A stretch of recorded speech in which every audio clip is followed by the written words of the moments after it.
السلام علیکم دوستو، فنی لطیفوں میں خوش آمدید۔ ایک خاتون نے آئینے میں اپنا عکس دیکھ کر دھیرے سے کہا، میں سچ مچ بدصورت ہوں، مجھ میں کوئی ایسی چیز ہے جس کی میرے شوہر تعریف کر سکتے ہیں۔ اتفاق سے شوہر اسی وقت کمرے میں داخل ہوا اور بیوی کی بات سن لی۔ اس نے کہا، بیگم تمہاری نظر بہت اچھی ہے۔ استاد، ہر مرد کی کامیابی کے پیچھے عورت کا ہاتھ ہوتا ہے، آپ کا اس بارے میں کیا خیال ہے؟ شاگرد، ہمیں پڑھائی میں وقت ضائع کیے بغیر عورت کی تلاش کرنی چاہیے۔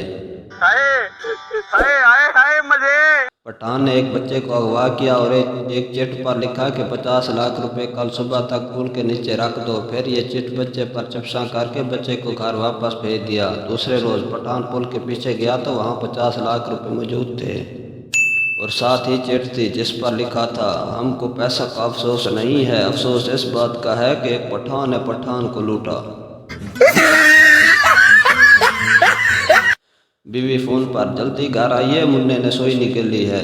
پروفیسر چور، میں بہت مصروف ہوں، پڑوسن سے سوئی لے کر کام چلا لو۔ باپ، بیٹا میں آپ کے لیے دوسری امی لے آؤں؟ بیٹا، وہ مجھے سکول جانے کے لیے تو نہیں کہے گی۔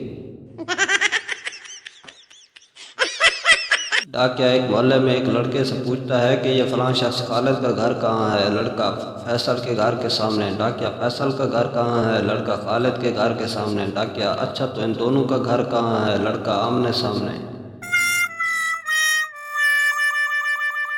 بیوی، آپ نے جو گلاب کی کلم لگائی تھی اس کی جڑ ابھی تک پیدا نہیں ہوئی۔ میاں، تمہیں کیسے معلوم؟ بیوی، میں روزانہ اس کو نکال کر دیکھتی ہوں۔ ایک لڑکا اپنے دوست سے، یار میں اپنی گرل فرینڈ کو سالگرہ پر کیا تحفہ دوں؟ دوست، وہ دکھنے میں کیسی لگتی ہے؟ لڑکا، بہت خوبصورت۔ دوست، پھر میرا نمبر دے دو۔ فقیر نے آواز لگائی، اللہ کے نام پر کچھ کھانے کو دے دو۔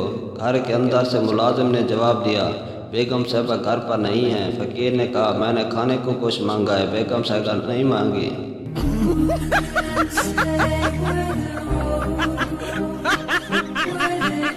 ایک دیہاتی کسی بڑے ہوٹل میں گیا اور چائے کا آرڈر دیا۔ ویٹر ایک چھوٹے سے کپ میں ذرا سی چائے لے آیا۔ اس نے ایک ہی گھونٹ میں چائے ختم کر دی اور بولا، میٹھا ٹھیک ہے صحیح، اور چاہ گے نہ ہو۔